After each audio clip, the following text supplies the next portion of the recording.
Bon, ben, on se retrouve. Donc là, on est à côté du pont de l'Europe et de la Nationale 100. On n'est pas loin du terminus actuel de la ligne 1 du tram. Il devrait passer là. Et alors, ce que je vais vous montrer d'abord, c'est ça. C'est-à-dire là où la digue du Rhône et la jonction avec les remparts pour protéger le centre-ville.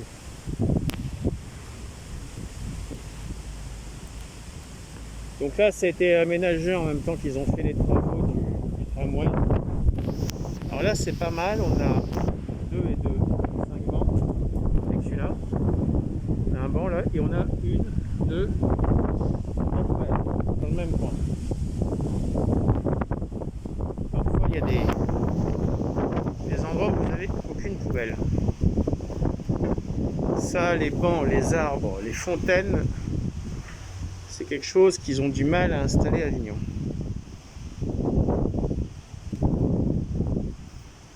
Alors, il y a les platanes aussi qui sèment leurs graines pour les gens qui sont allergiques. Là, on est au boulevard Raspail, qui est la seule artère du centre-ville où il reste les platanes.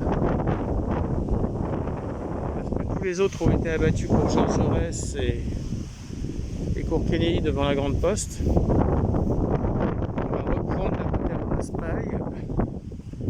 On va longer la ligne du tram qui longe pour l'instant les remparts sur peu de distance. Alors, la ligne 2 du tram, est-ce qu'elle sera faite? Ça ne dépend pas de la maire d'Avignon, ça dépend du président du Grand Avignon. Si le maire d'Avignon remporte la présidence du Grand Avignon, je ne sais pas s'il y aura 70 millions de consacrés à poursuivre pour l'instant le tram. Surtout que le tram, il y a eu le tram déjà à Avignon, mais le tram, il y a plusieurs choses. Il y a eu le tram et les bus articulés à Avignon. Il y a eu le tram il y a 90 ans en arrière à Avignon. Il y avait environ 3 millions de voyageurs par an, parce qu'il y a à Sorgues la Société Européenne des Poudres, qui existe toujours, qui existait déjà à l'époque sous un autre nom. Et donc le tram avait été construit pour ça. Et donc aujourd'hui on a refait le tram. Le maire actuel est plutôt pour les bus articulés, ce qu'on appelle les bus à haut niveau de service. À titre indicatif, un tram dans son format réduit coûte 2 millions d'euros. Un bus au niveau de service hybride comme nous avons, ça nous coûte 650 000 euros le bus. Un bus dure 15 ans, un tram dure 30 ans. La différence ensuite, c'est les rails et les caténaires. Sinon, c'est la même place, parce qu'il faut des voies dédiées, sinon ça sert à rien. Si c'est que pour le tram ou les bus soient pris dans les bouchons, ça sert à rien. Alors là, il y a les herbes folles, il y a les hautes herbes, mais il y a les fleurs en même temps. Et je pense qu'ils vont pas tarder à faucher tout ça. Donc on verra un peu plus clair tout à l'heure, quand le soleil va se lever. Parce que le soleil est en train de se lever. Le trafic, ça commence à circuler. Et pourtant, il n'est que 5h30 matin. Voilà. Ça, c'est un truc contre lequel je ne vais pas être. Alors, pas la bagnole ou la vie. Hein. Les gens ont le droit de vivre et ils ont le droit d'avoir une voiture. Mais c'est intéressant actuellement parce que c'est quelque chose dont j'ai pris conscience que très récemment. C'est vrai qu'une voiture d'une tonne ou une tonne 3, le réservoir il fait 45 litres, 50 litres, donc il fait 50 kg. À tout casser 60 kg. Donc c'est à dire qu'on a un truc qui fait 60 kg qui permet aux gens, qui est rempli en 5 minutes et qui permet aux gens pour 50-70 euros de faire environ 600 000 km. Les batteries de voiture, les batteries de voiture électriques, c'est pas ça. Une Tesla, c'est une voiture qui fait 2 tonnes 4, dont 400 kg de batterie. Alors il y a des Tesla qui font jusqu'à 1,6 million de kilomètres. Mais sinon, puis ça coûte très cher, c'est 60 000 euros la voiture. Donc pour l'instant, c'est vrai qu'on n'a pas trouvé l'équivalent pétrole, ni en termes de disponibilité d'énergie, ni en termes de rapport énergétique, ni en termes de coût. Aujourd'hui, un kilo électrique, ça ne permet pas de faire autant de déplacements et de délivrer autant d'énergie qu'un kilo de pétrole. C'est faux. Et on sortira des énergies carbonées, c'est-à-dire le charbon, le pétrole et le gaz, c'est vrai, mais on n'en sortira pas en un claquement de doigts. C'est comme les éoliennes ou les panneaux solaires. On veut des panneaux solaires et des éoliennes. Les éoliennes, ça fait 120 mètres de haut avec des pales de 60 mètres. Et même parfois des mâts de 180-200 mètres avec des pales de plus de 100 mètres. C'est pas recyclable. On ne sait pas recycler. Les panneaux photovoltaïques et les éoliennes, on a transféré l'industrie en Chine. Donc chaque fois, tous les 30 ans, on renouvelle le parc et on fait un chèque de plusieurs dizaines de milliards d'euros aux Chinois. J'ai rien contre les Chinois, mais enfin, récemment, ils nous ont fait un petit cadeau sympathique. Bon, ça c'est le nouveau commissariat de police. Avec les filets sur le côté, parce que les pierres se cassent la gueule. Donc il a été refait il y a quelques temps. Et donc là on a la porte Saint-Dominique. Il va passer le monsieur, voilà, ça y est, il est passé. Parce que bientôt on va voir tous les fans de jogging et de vélo. C'est pour ça aussi que je suis parti relativement tôt. Pour essayer de faire en sorte qu'on puisse filmer le plus possible en rencontrant le moins de gens possible. Voilà, je fais la mise au point. Donc là c'est une annexe de la Chambre des métiers et de l'artisanat, qui est un centre de formation. Donc là c'est l'arrêt provisoire actuel du tram, qui normalement doit aller jusqu'à l'île Piau.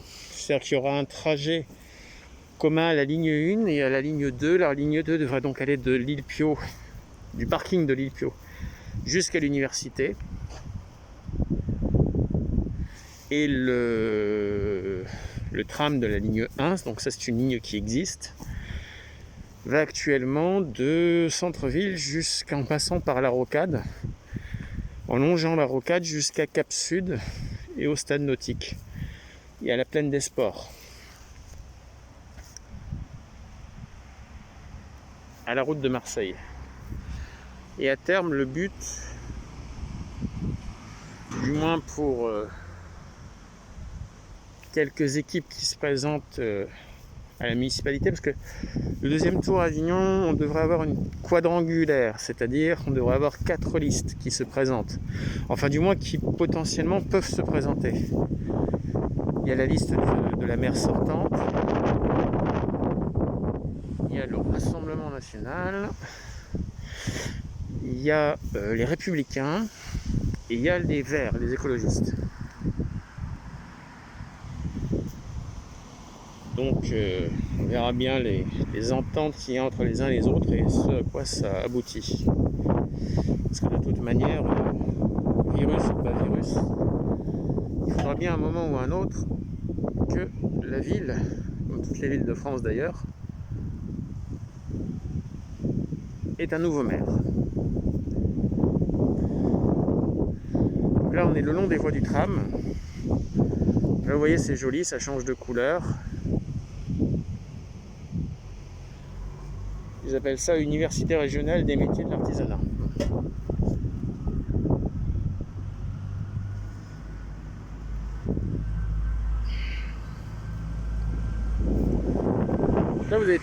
Là, les arbres que vous avez là, c'est ce qu'on appelle des mycopodiées de Provence. Ah, là voilà la faucheuse. Ah.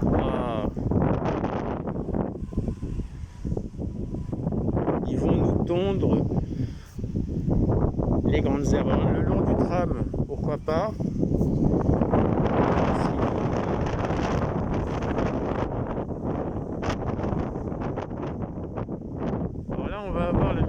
de pleine face, hein, parce que comme je suis le long des remparts et que c'est circulaire, un coup je l'ai dans le dos, mais un autre coup il est en face de moi.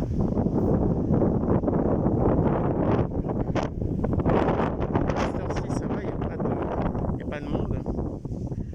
Alors je vous montre, hop là, j'ai mis un autre masque. Ça c'est un masque que j'ai acheté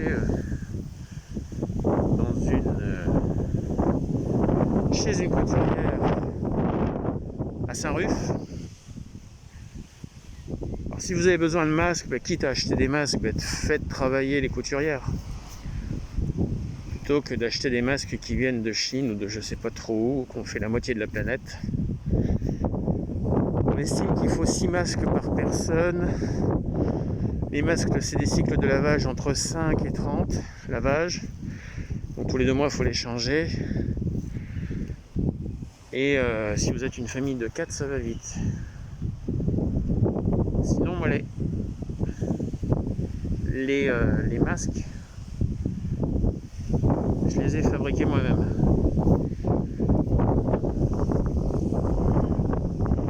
Là, actuellement, le rouge,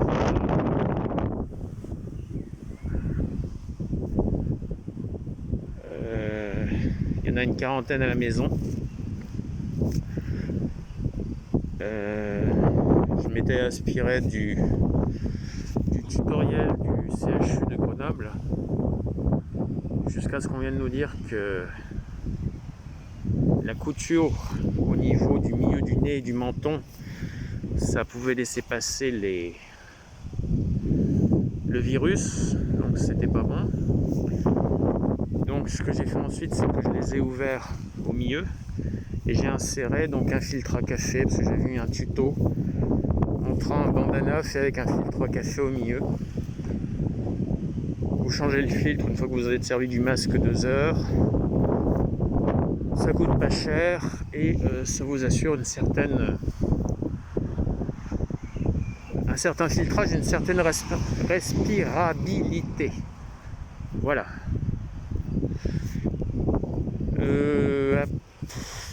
J'ai eu de la chance, c'est que j'ai pas de machine.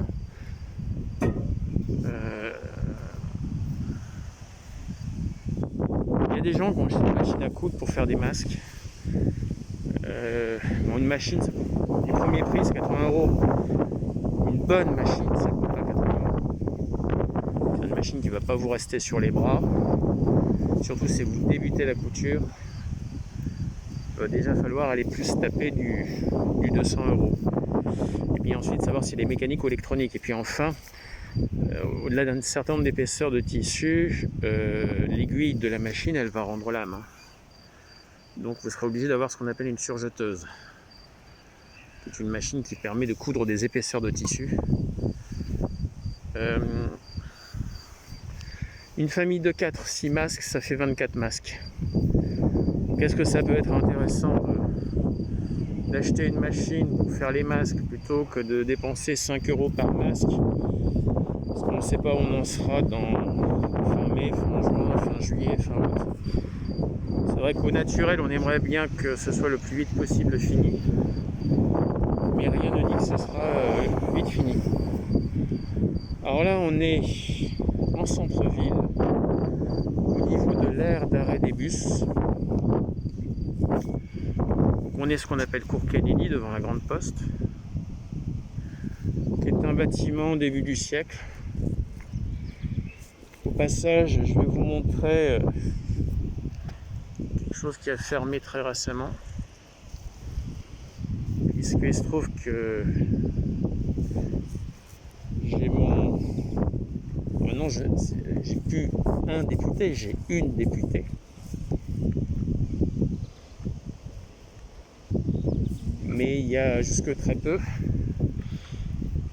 on avait encore, jusqu'au 29 mars dernier, on avait encore député d'Avignon, Jean-François Césarini, qui est décédé des suites de son cancer.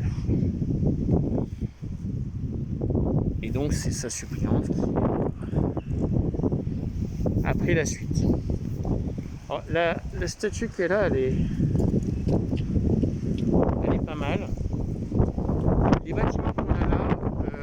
y avait une usine à gaz qui était, il y avait des usines qui étaient en centre-ville d'Avignon, parce que là on se trouve actuellement, c'était des anciens jardins un peu plus loin. On a la résidence des Carmélites. Il y avait au niveau de l'intérieur des remparts un ensemble de territoires où il y avait des vergers. Alors, ou possédés par des religieux,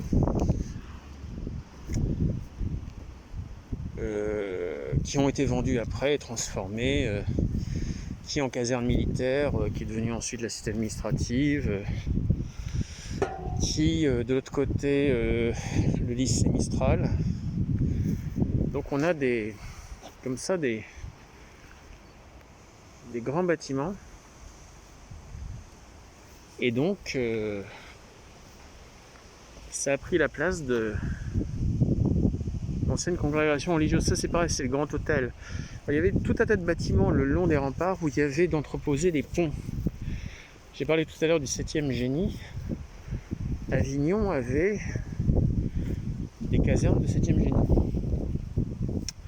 Leur boulot à eux, c'était de faire des ponts. Alors là, on voit qu'il y a des herbes hautes, parce que maintenant, vous voyez, il y a le jour qui se lève. Tout ça va être fauché. C'est un peu dommage, parce qu'il y avait des fleurs. C'était plutôt sympa.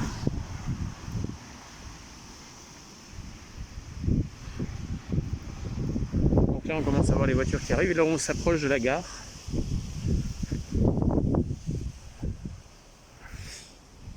Alors l'hôtel Novotel là-bas, là où il y a les néons là, qui sont en diagonale là, c'est un des endroits qui participe à l'autre festival. L'autre festival, c'est un festival qui a lieu au mois de février, qui est un festival du livre, c'est la 2e édition cette année. C'est un festival où il y a des lectures, des écrivains qui viennent, et donc voilà, c'est sympathique.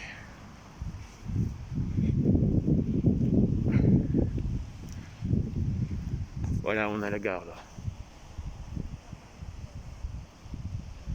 La gare, c'est sympa. Voilà, on va approcher de la rue de la République. Donc on va aller voir la rue de la République. Alors là, on a les chardons. Alors à cette heure-ci, il n'y a pas de tram.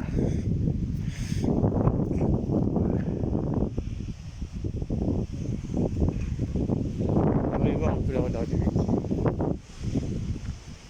Et puis après, on se retrouvera pour la prolongation de la visite. Alors là, on a la cité administrative. Ça, c'est chez Tonton GG.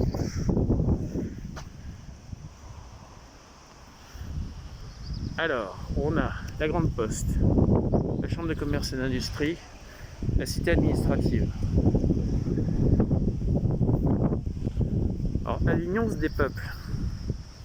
L'intramuros. Et ça, c'est la gare. Alors, le parvis de la gare, il va être complètement refait. Il y en a pour 14 millions. Et donc, la rue de la République, si Cécile, elle, est réélue, sera refaite aussi. Alors, quand je dis Avignon se dépeuple, c'est 12 000 habitants et 17 000 salariés. Bientôt, il y a la CAF qui va sortir du centre-ville. C'est une tendance. On sort les administrations du centre-ville, on les met en périphérie. La cité administrative que vous avez là, c'est 1200 fonctionnaires. Le jour où les services de l'État partent, les promoteurs immobiliers vont être très contents. Parce que c'est de l'immobilier d'exception, qui peuvent y faire des commerces de standing, si je puis dire. Et ils peuvent y faire des appartements d'exception. Alors Alors là, on va passer par l'intérieur des remparts parce que là, c'est aménagé en chemin de piétons. Avant, c'était des parkings à voitures. C'est sous Marie-Josée Roig que ça a été fait. Donc là, on va longer les impôts, les finances publiques. Et donc, c'est une partie des remparts, mais intramuros, qui est aménagée pour pouvoir circuler à l'ombre. Parce que l'été, il fait quand même très chaud. Là, dans la semaine qu'on est, là, il faut faire 30 degrés.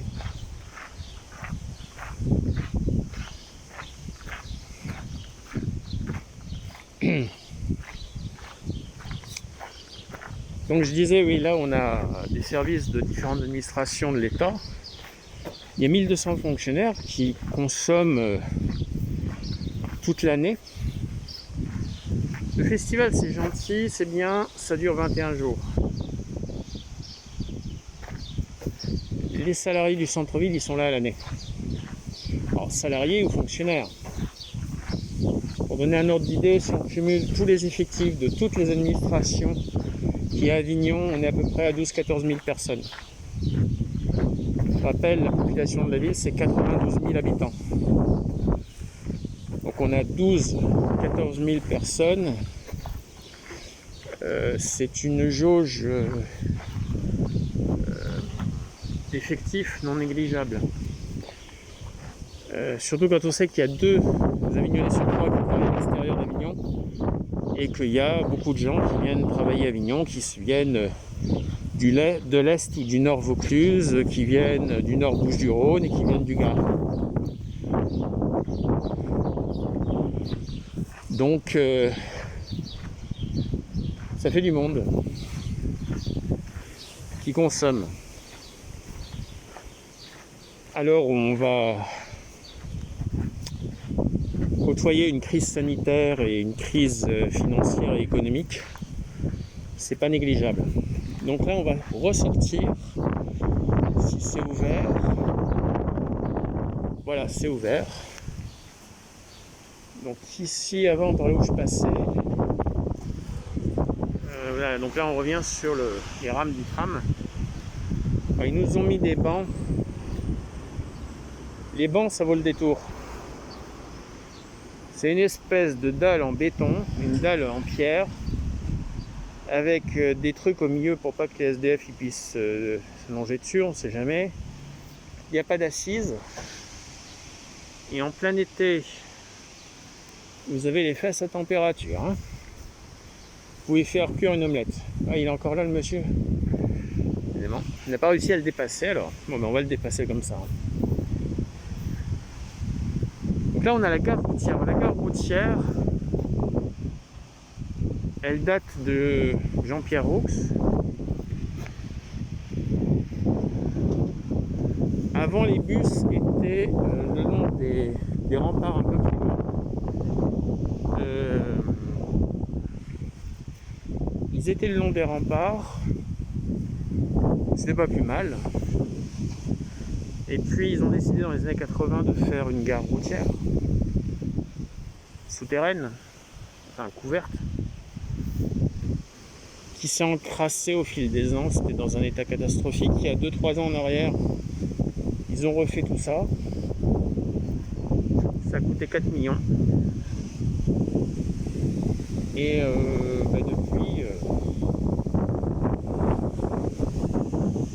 depuis,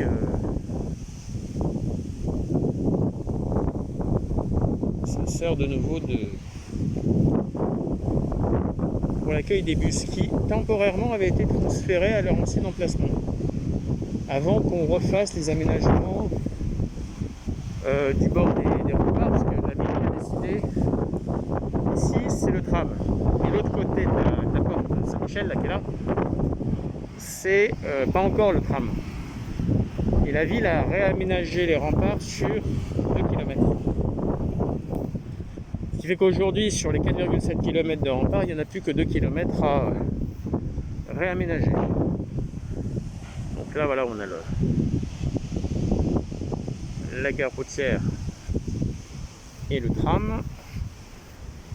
Là on voit qu'il y a le jour qui se lève en reflet dans les fenêtres de la gare routière, parce qu'il y a des bureaux au-dessus. Il y a un parking aérien, mais il y a aussi des bureaux. Mais quand même, ça a mal vécu, ça a mal vieilli. On verra pas le tram à cette heure-ci. Ça sert à rien de le chercher. Il va pas tarder à démarrer, mais c'est encore trop tôt. On a les éboueurs. Et nous, on va continuer. Donc là, il file vers Saint-Ruf. Il n'y a pas les aiguillages pour aller vers l'université. Mais il démarre pas encore. Allez, on continue. Alors là, on a les fleurs. Là, j'espère que ce ne sera pas fauché. Parce que après toutes ces mauvaises nouvelles de malheureusement de morts, de décès, de gens malades, de confinement et de coronavirus, il faut quand même qu'on ait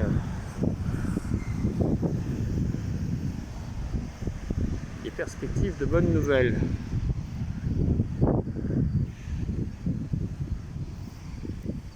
On est en crise, d'accord. C'est la pire crise depuis 1929, d'accord. Mais bon, on va quand même souhaiter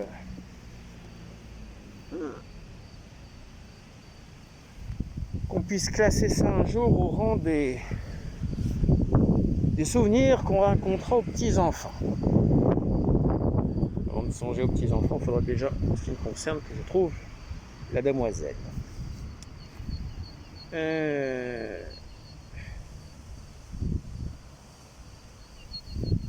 Mais en Suède.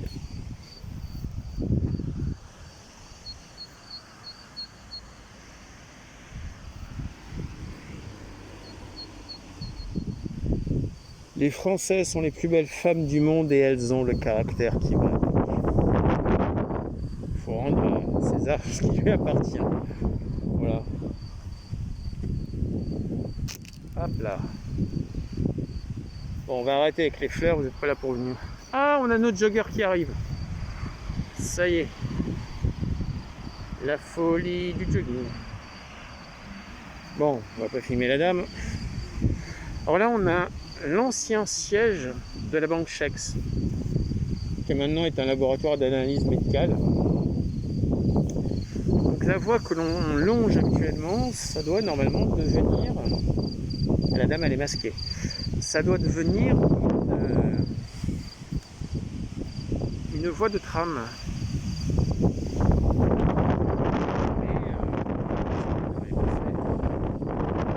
On a des surprises aussi, genre à vélo.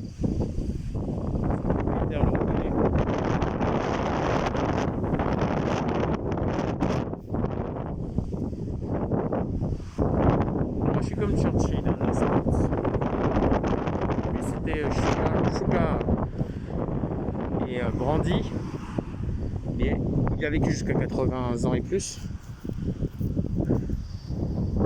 Le moustachu enragé de Berlin, lui, il s'est croqué une capsule de cyanure, il s'est foutu une balle dans la tête. Ah, nos amis de la maréchaussée, les Pempons sont là. Donc là, on voit, il y a le reflet dans le jour qui se lève. On va profiter que je suis là encore pour une anti-photo. Hop là, des petites fleurs. Et parce que comme l'université est fermée, on ne pourra pas voir les roses de l'université avant la rentrée de septembre. Comme c'est fermé. Alors pourquoi ils ont fermé les universités jusqu'en septembre? Bon, c'est vrai que les réouvrir mi-mai pour les fermer mi-juin, bon. Mais bon, à la limite, il y a le train qui part là. Là, on a le TER qui part, vous voyez, le petit TER. Voilà, il est complet. Alors celui-là, il va peut-être à Valence ou à... non, ils vont pas à Lyon. Il va s'arrêter à Valence. Ceux qui vont à Lyon, c'est les deux niveaux. Alors ici, c'est l'ancien garage Renault qui a été transformé en habitation. Et à côté, c'est la station d'essence Avia. Alors, vous allez me dire que c'est pas la fou de savoir qu'il y a la station d'essence à côté. Avignon, jusqu'à très récemment, avait encore réussi à préserver une station d'essence et de diesel en centre-ville. Et très récemment, ça a été vendu. Alors maintenant, c'est un snack salade, je sais pas trop quoi, dans les locaux. Alors l'essence en centre-ville était plus chère, c'est vrai. Attention, hein, c'était rue Guillaume Puy. C'est vrai que vous savez que 300 mètres à faire pour sortir des remparts, aller chez Avia. Il y a aussi Total de l'autre côté, route de Marseille.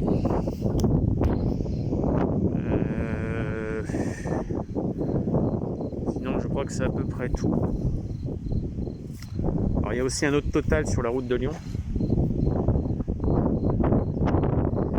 Mais à l'heure actuelle, on va pas dire que notre cher président n'est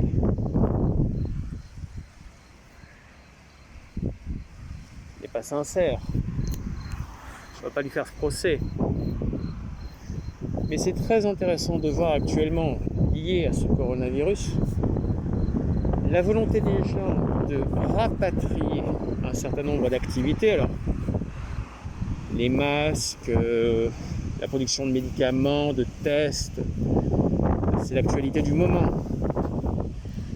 Ou alors les aides de l'État pour aux entreprises en contrepartie d'une relocalisation. Et donc des espérances liées à ça. D'un meilleur salaire, de meilleures conditions de travail, de retrouver une indépendance et non pas une dépendance vis-à-vis de la Chine. Parce que la Chine craint